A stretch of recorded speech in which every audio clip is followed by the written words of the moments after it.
Bueno, muchas gracias por la invitación, por la introducción y por permitir un poco dar una idea, desde luego después de los que me han precedido y después los que siguen realmente es otro concepto, probablemente una idea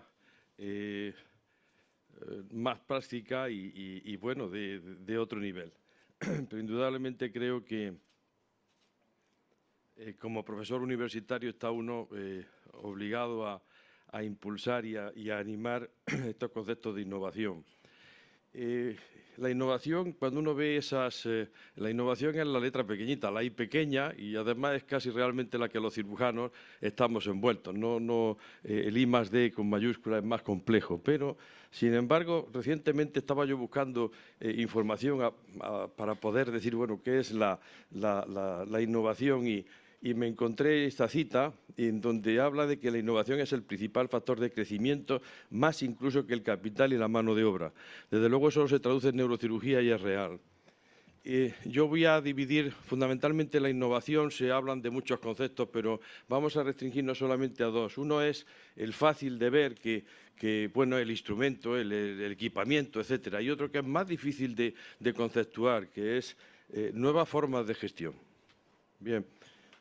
Los antecedentes históricos que nos pueden ayudar a conocer qué es la innovación en el concepto realmente profundo, tenemos muchos, pero yo voy a destacar Penfield y Jasper, por ejemplo, no solamente el instrumento del electrocorticógrafo, sino toda la metodología, toda la gestión que generó para conocer la epilepsia. O Talleyrand y Van Caux, que después de eso lo mejoraron y que, bueno, felizmente medio siglo más tarde parece que algunos han descubierto este problema y que yo cuando oigo muchas cosas, lo que sí animaría sería a la gente joven que leyera esos dos libros de Van Caux y de Talleyrand para entender de verdad la profundidad de la metodología que ellos dijeron hace más de medio siglo e intentar copiarlo. Y el tercero, porque hay muchos desde luego, pero el tercero, Jasargir, como cirujano general, formidable, con un microscopio y con todo el desarrollo del conocimiento anatómico revolucionó la cirugía, la neurocirugía, la microcirugía.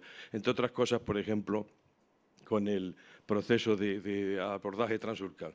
Entonces, al final, la innovación no es una cosa puntual, sino que uno, si lo tiene en conciencia, es un proceso en que uno se ve envuelto de forma continua. ¿Y por qué? Yo creo que hay, personalmente, porque los avances tecnológicos, si uno los ve, han sido generados por grandes cirujanos. Y esos grandes cirujanos lo han generado porque conocen sus límites y saben que han llegado a esos límites y entonces generan un nuevo procedimiento, una nueva metodología para traspasar esos límites. Si nosotros como cirujanos normales somos capaces de familiarizarnos con esa tecnología, probablemente mejoremos nuestra capacidad y podamos poner nuestros resultados, digamos, por encima de la media. Yo creo que esa es la secuencia importante. Y voy a echar una rápida visión donde, en la práctica como cirujano, con los pies en la tierra, por dónde está yendo la innovación. Para mí hay como 5 pilares fundamentales en la neurocirugía actual. Uno es la imagen, la neuronavegación, la visión, la robótica y la función. Y después hay 2 procedimientos que ayudan a todo esto, que es la anatomía quirúrgica y la gestión. Veamos eso de una forma muy rápida. La imagen. Hay como 3 aspectos importantes, es decir, cómo se está transformando la imagen. Nosotros ahora, hace escasamente 15 días, se ha montado el software en la resonancia de 3 telas de la secuencia de APT que permite competir o mejorar el estudio de espectroscopía para el seguimiento de los tumores, antes y después de la intervención, por ejemplo. Hay otro aspecto que sería cómo está evolucionando la capacidad de nuestro propio despacho de manejar y diseñar, gracias a la imagen 3D, una intervención quirúrgica. Y después, por otro lado, creo que cada vez más deberíamos de ir hacia eso que llaman quirófano inteligente, que bueno, se ve en muchas pantallas, no sé, la inteligencia no está en el quirófano, está en los que entran en quirófano. Pero, y después el documento quirúrgico, de manera que podamos generar, cuando estamos viendo, podamos revisar lo que ha sucedido a lo largo de una intervención. Es un diseño que después lo veremos en la práctica en mi propio quirófano, donde hay una coordinación de todas esas pantallas, pero después se graba toda la operación en todas las cosas. El segundo aspecto, la neuronavegación.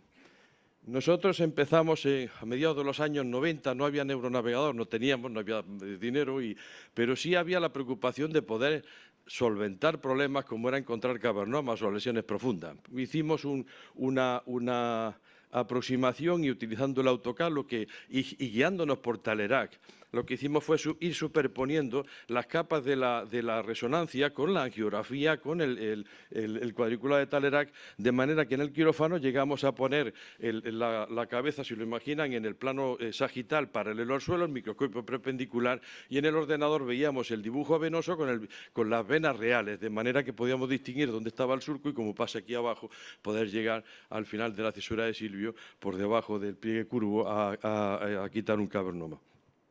De todas formas, hoy día eso ya está fácil porque podemos podemos seguir las enseñanzas de Yasser Gil, y donde podemos abrir un surco que puede llegar en profundidad casi a 2 centímetros y, por ejemplo, pues acabar extirpando a través de una incisión pequeña pues un meningioma, en este caso intraventricular, y bueno, pues obtener, como eso es lo que nos gusta a los cirujanos, sacar al final el último bloque que parece, pero bueno, con la tractografía, etcétera, y con la ayuda de neurofisiología. Esa es la idea de la neuronavegación, y que va progresando. Yo quizá haría un apunte. De todas formas, todavía, por lo que yo conozco, los software de navegación nos meten en una calle estrecha donde trabajamos según lo han diseñado los que han diseñado el software. No nos dan dibujo, no nos dan posibilidad de manejar otras cosas. Ojalá, ya llegará. Y la neurofisiología intraoperatoria, que es realmente quizá uno de los campos donde empieza a entrar no la innovación, sino I+D con mayúscula, y que permite pues el disminuir, como en los casos nuestros demostramos y publicamos, pues el problema o evitar problemas postquirúrgicos, pero sobre todo, como yo creo que conocen la mayoría de la audiencia, nosotros en cirugía de la epilepsia y profundizando en neurofisiología, realmente pues tenemos estas publicaciones sobre redes y intentar entender neurofisiológicamente también la corteza cerebral. Pero también desde el punto de vista de neurofisiología, por supuesto, está la capacidad que podamos tener, y nuestra experiencia ha sido ya pues más de 12 o 13 núcleos donde los vas caracterizando y te permiten tener mayor seguridad en cuanto a la localización y, por supuesto, entonces el poder afrontar desde la cirugía de trastorno de movimiento hasta la psicocirugía. Y quizá una de las cosas donde estamos ahora mismo, con un proyecto de investigación del FIS, es utilizando la neurofisiología pues para intentar controlar la función, o por ejemplo en este caso ese área de Broca, discutible, y área de Wernicke, pero sí la unión después con el tracto que los une, y si hay una lesión por medio, no todos los enfermos toleran estar despiertos. Y sin embargo, probablemente con la neurofisiología se puede, aparte que también se puede utilizar también está despierto y sirve de contraste, pero sirve para realmente con potenciales córtico-corticales estar controlando una región u otra y jugando con la estimulación de una zona y recogiendo la otra y viceversa. Y finalmente, yo os decía lo de neurofisiología en cuanto a I+D. Estamos envueltos en un proyecto que, bueno, y con gran ilusión, no sé en qué quedará, entre la Escuela de Ingenieros Industriales de Madrid, la propia Autónoma y el Hospital de la Princesa, con dos líneas simultáneas. Uno es cómo registrar, cómo recoger señales con la mínima de energía, etcétera, y la otra es cómo analizar las señales para ese teórico closed loop que todos desearíamos. Por ejemplo, la estimulación del vago, ¿por qué se sube o se baja una estimulación y qué sabemos? Que la madre del enfermo dice que está peor y por eso, ¿qué hacemos? Es decir, tendríamos que tener alguna señal que objetivara la necesidad y después que registrara si hemos acertado con ese. Y ahí hay mucho mundo, pero sigamos adelante. La visión. La visión, fundamentalmente, ahora hay como 3 posibilidades en que el neurocirujano ve el campo quirúrgico. Uno es el microscopio, el endoscopio y el exoscopio. El microscopio después tiene pues varias posibilidades, además, que como son la fluorescencia para los tumores malignos, por ejemplo, pues ver la fluorescencia al 5-ala, y yo creo que como lo han visto todos al final, pero sobre todo también puede ser extraordinariamente importante, como puede ser en este caso, de una malformación arteriovenosa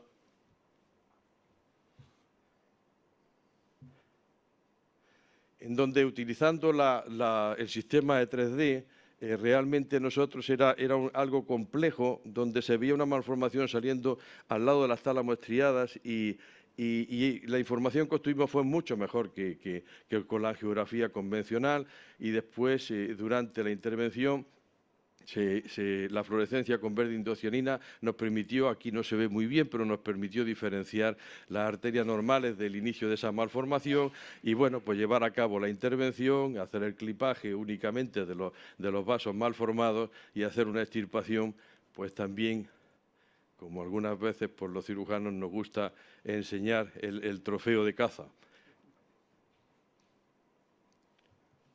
Bien. La otra visión es el endoscopio. El endoscopio que está sirviendo y ha revolucionado la cirugía de base de cráneo. Y realmente nosotros ya lo veremos, lo tenemos soportado por el robot y que nos permite tener pues, más estabilidad. Pero bien, ya hablaremos de eso. Pero también hay otra aplicación del microscopio que es al final o durante la intervención con microcirugía. Llegamos a el tercero, que es los esoscopios. Y bueno, pues cuando uno tiene una cierta manejo de eso, sobre todo en cadáveres, pues ve uno que hay posibilidades que están por abrir. Y en ese sentido yo invito el 28 de noviembre próximo en la Facultad de Medicina, con cadáveres, las personas van a poder tener la posibilidad, los que quieran, de ver simultáneamente las ventajas de un esoscopio trabajando, un microscopio en 3D y el endoscopio, para que vean, no es para ver la comparación entre los tres, sino las posibilidades que dan cada uno y de forma que después el cirujano elija el mejor instrumento para su mejor intervención. El quinto pilar, el robot. El robot tiene unas características importantes que tenemos que saberlas. O sea, primero los movimientos están perfectamente controlados, el robot sabe dónde está su mano, su final, es muy estable y es muy preciso. Con eso se pueden hacer muchas cosas, entre otras cosas el esoscopio previo, ¿no? Y nosotros por eso lo aplicamos en la cirugía de base de cráneo, que nos permitía, entre otras cosas, y esto es un artículo, un póster que presentó la doctora Mata, que trabaja con nosotros, que es otorrino, pues tenía ventajas, pues la estabilidad, el robot como tal es un neuronavegador también, sabe uno dónde anda, los movimientos son muy precisos y se opera sentado, no hace falta, y no se mueve, no hay un ayudante que esté al final cansado, y bueno, y entonces permite que el ayudante pueda entrar por la otra narina y podamos tener un abordaje a 3-4 manos. Inconvenientes, pues el tiempo quirúrgico que se tarda en acostumbrarse, etcétera, la cabeza que tiene que estar fija y ella decía de menos sensación de 3D, con el tiempo tampoco es así. Bueno, el hecho es que, por ejemplo, nosotros lo que utilizamos es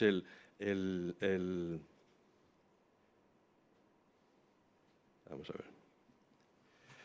Colocamos el endoscopio en el robot y nos queda, lo aparcamos antes de entrar en una intervención y lo dejamos. Y si hace falta durante la intervención, a la mitad o al final, pues en un momento determinado disponemos de él.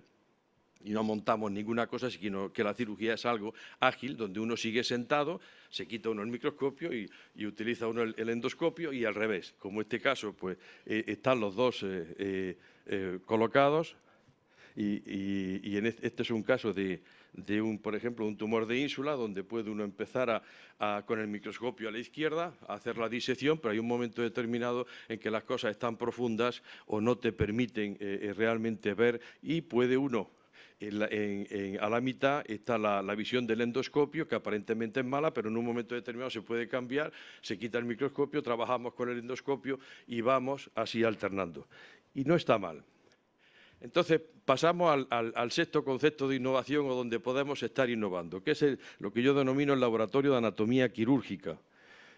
Nosotros ya llevamos, ahora empezamos, el lunes que viene, el 10º curso sobre técnicas neuroquirúrgicas básicas con la idea de que los residentes de Madrid, y espero que con el tiempo pues a más, están invitados de todas formas todos, pero son todos los miércoles por la tarde durante 7 días y entonces puede uno trabajar en cadáveres. Es gratis total y la idea es que, por un lado, los residentes se vayan formando y, por otro lado, los, profesores o jefes de servicio de propio Madrid pues contribuyan y haya una red progresivamente mayor para que se aprenda las cosas. Es decir, me parece que al quirófano hay que entrar aprendido. Entonces, me van a permitir una leve crítica cuando oigo siempre la curva de aprendizaje y me da yo que sé. Y además muchas veces, no todos, empiezan a publicar cuando hayan aprendido y se debía de publicar desde que empieza uno el primer caso. Bien, a mí me da la sensación de que el curva de aprendizaje empieza uno estando mal, abajo, y no se llega. Lo que yo creo que hay que hacer es la curva de experiencia, es decir, hay que meterse en los laboratorios de anatomía quirúrgica y aprender. Y a partir de ahí se entra en quirófano aprendido y empieza uno a hacer intervenciones normales, nunca por debajo de lo normal. Y con eso yo creo que se llega a la excelencia. 7º concepto, que es la innovación en la gestión. Importante. Por ejemplo, no lo sé, yo lo voy repitiendo, pero a lo mejor aparentemente puedo estar copiando la idea de alguien y son ideas que coinciden, no copio. Pero sí estoy detrás de mi pregunta está la cirugía de base de cráneo y la gente se le llena la boca. ¿La cirugía de la corteza cerebral es más fácil o más difícil? ¿Es más complejo o no? ¿Nos tendríamos que plantear de verdad cirugía de la corteza cerebral, donde estuviera incluida la cirugía de la epilepsia? Acabamos de hablar los previos, es decir, estamos hablando de que empieza a haber una especie de revolución absoluta en I+D y en innovación absoluta sobre el conocimiento de la corteza cerebral. ¿Por qué no acabamos con las franjas del siglo pasado? Porque todo eso, o más, se hace en cirugía de corteza cerebral. Y lo dividimos, nos cuarteamos y al final perdemos. Y yo creo que la SENFE, por ejemplo, debería de empezar a pensar eso y a lo mejor incluso sociedades científicas por encima. Bien. Y la otra consideración importante en cuanto a gestión en nuestra tierra, ¿realmente tenemos o no autonomía científica y clínica en neurocirugía funcional? En la epilepsia, el Parkinson, etcétera. ¿La tenemos de verdad? No lo sé. Pero lo que sí es verdad es que como yo lo dudo en cuanto a que hay que hacer algo para empezar a ver que la gente joven se sienta segura en su especialidad y se sienta como, bueno, es otro científico, no estoy hablando de que seamos los jefes, pero sí de verdad compartamos nuestro conocimiento porque realmente llegamos lejos igual que otras especialidades. Eso creo que es importante, de ahí que ayer lo presentamos en la sociedad e invito a todos a que su gente joven o residentes finales o gente joven que pudiera estar interesada se pueda aprovechar de este máster que se ha empezado en la Universidad Internacional de Andalucía y gracias a la ayuda inestimable del doctor Gonzalo Olivares y que yo creo que vale la pena. Si os metéis por ahí, por la página web, lo veréis. En conclusión, en esta idea de que uno cuando se empieza y se pone a innovar no se acaba nunca, eso es verdad. Bueno, pero esa es la evolución humana. Pero una cosa, innovar, así vamos a hablar unas matemáticas malas, porque yo no llego, pero innovar por innovar, algunos se creen que es innovar al cuadrado. O sea, yo pongo todo lo que hay nuevo en mi quirófano y estoy aquí descubriendo el mundo. No, no es. Ojo, para mí, desde luego, innovar por innovar significa que aumentas el gasto y que puedes disminuir tu resultado. No es, y ahí empieza, tenemos que innovar, o debemos innovar, pero desde la base de que conocemos nuestras propias limitaciones, como los grandes cirujanos, pero en pequeño. Es decir, sabemos lo que nos falta, lo que podemos mejorar. Y después mi consejo es, que me lo dio cuando yo estaba muy joven, recién que acabó la carrera, el doctor Suárez Carreño, no estar a la última moda, estar a la penúltima. Y siempre, siempre, el quirófano es como el Sancta Sanctorum, es lo que tenemos que defender porque es donde está el enfermo. Y siempre teniendo cuidado de que nuestro quirófano se viva armonía, tranquilidad, seguridad, etcétera. Es decir, cada equipo esté en su sitio y cada persona también entrenada esté también en su sitio. Muchas gracias.